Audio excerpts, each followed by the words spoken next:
అపోస్తలుడైన పౌలు ఫిలిప్పీలకు వ్రాసిన పత్రిక 2వ అధ్యాయము.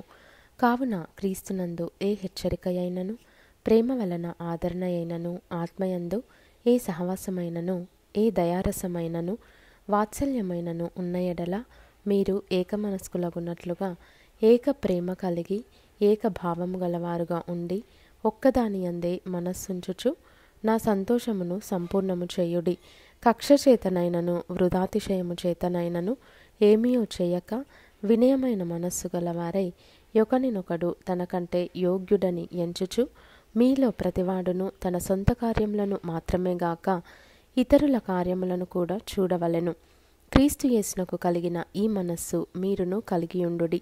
ఆయన దేవుని స్వరూపము కలిగిన వాడయుండి దేవునితో సమానముగా ఉండుట విడిచిపెట్టకూడని భాగ్యమని ఎంచుకొనలేదు గాని మనుషుల పోలికగా పుట్టి దాసుని స్వరూపమును ధరించుకొని తన్ను తానే రిక్తునిగా చేసుకొనెను. మరియు ఆయన ఆకారమందు మనుష్యుడుగా కనబడి మరణము పొందునంతగా అనగా శిలువ మరణము పొందునంతగా విధేయత చూపినవాడై తన్ను తాను తగ్గించుకొనెను.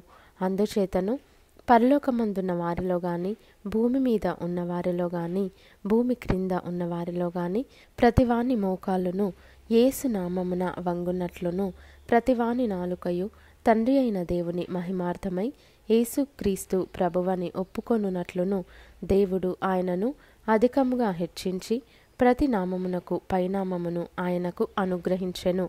కాగా నా ప్రియులారా, మీరెల్లప్పుడూ విధేయులై ఉన్న ప్రకారము నా ఎదుట ఉన్నప్పుడు మాత్రమే గాక మరి ఎక్కువగా నేను మీతో లేని ఈ కాలమందును భయముతోనూ వణకుతోనూ మీ సొంత రక్షణను కొనసాగించుకొనుడి. ఎందుకనగా మీరు ఇచ్చయించుటకును కార్యసిద్ధి కలుగజేసుకొనుటకును తన దయా సంకల్పము నెరవేరుటకై మీలో కార్యసిద్ధి కలుగజేయువాడు దేవుడే.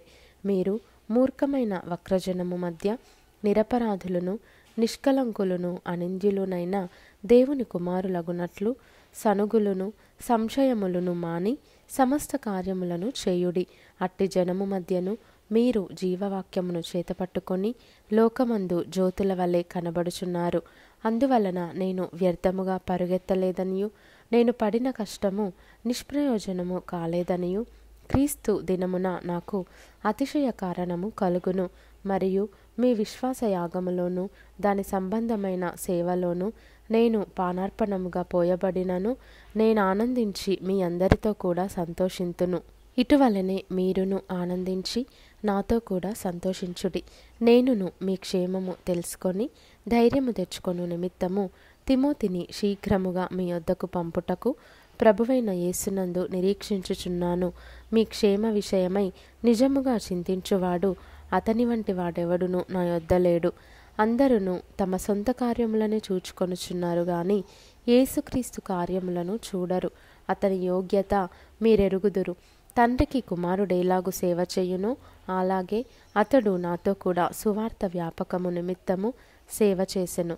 కాబట్టి నాకేమి సంభవింపనై ఉన్నదో చూచిన వెంటనే అతనిని పంపవలెనని అనుకొనుచున్నాను. నేనును శీఘ్రముగా వచ్చేదనని ప్రభువును బట్టి నమ్ముచున్నాను.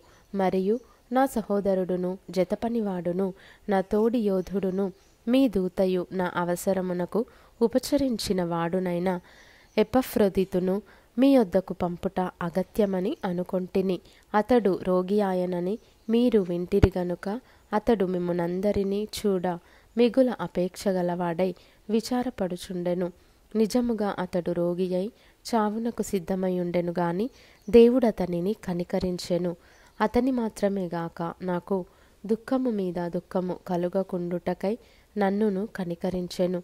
కాబట్టి మీరు అతనిని చూచి మరలా సంతోషించు నిమిత్తమును నాకున్న దుఃఖము తగ్గు నిమిత్తమును అతనిని మరి శీఘ్రముగా పంపితిని. నా ఎడల మీ ఉపచర్యలో ఉన్న కొదువను తీర్చుటకై అతడు తన ప్రాణమునైనను లక్ష్యపెట్టక క్రీస్తు యొక్క పని నిమిత్తము చావునకు సిద్ధమై ఉండెను గనుక పూర్ణానందముతో ప్రభువునందు అతనిని చేర్చుకొని అట్టివారిని ఘనపరచుడి.